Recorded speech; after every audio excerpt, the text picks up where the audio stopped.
Plus on communique, plus on échange entre nous, plus on confronte nos idées, et plus ça nous donne des idées, et donc les choses s'accélèrent en termes de créativité. Donc la création de valeur, on s'aperçoit subitement que ça repose sur une chose essentielle, c'est le leadership. On confond souvent leadership et charisme. Le vrai leadership noble, c'est en plus une mécanique qui s'acquiert. Le leadership n'est absolument pas un statut hiérarchique. Il y a dans les équipes des gens qui sont des leaders.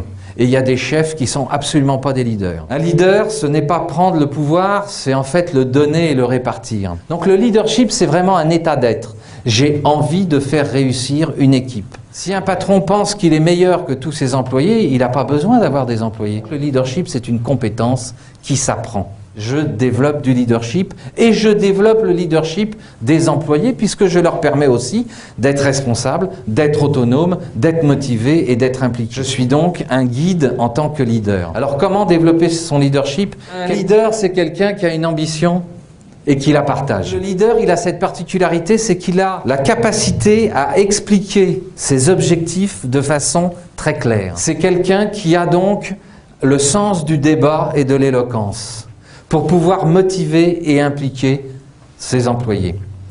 Il a la passion dans son discours, mais aussi dans son comportement. Il a aussi des valeurs. Et quand je parle de valeurs, je parle de valeurs humanistes, comme le courage, le respect, l'écoute, l'opiniâtreté.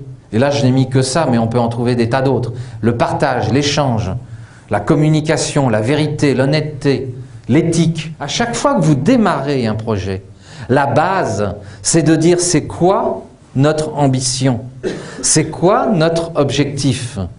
Et là, maintenant, nous tous réunis, quelles vont être les valeurs qui vont porter ce projet? Donc on a des valeurs pour chaque projet. Ce ne sont pas forcément à chaque fois les valeurs de l'entreprise, mais ce sont les valeurs qui réunissent l'équipe et qui fait qu'on va réussir ensemble. Développer du leadership, ça veut dire aussi oser, accepter de découvrir les autres, les richesses des autres. On a des attitudes, des comportements et des discours qui sont attractifs. On récupère les meilleurs fournisseurs, les meilleurs talents, les meilleures personnes autour de nous. Le leader, il sait avec qui, il sait pourquoi et il sait comment il lead une équipe. Il gère ce qu'on appelle une dynamique systémique. Le leader, il ne laisse personne en arrière.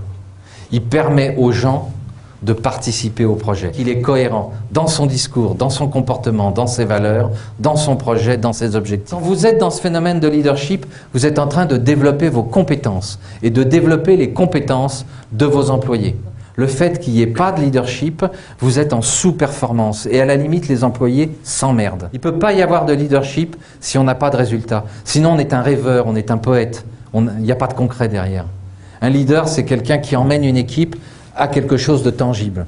Et quand on voit le résultat, on partage cette émotion, on partage le résultat et on se dit « Waouh, on a fait ça ensemble, alors on peut encore continuer à aller plus loin. » On y croit.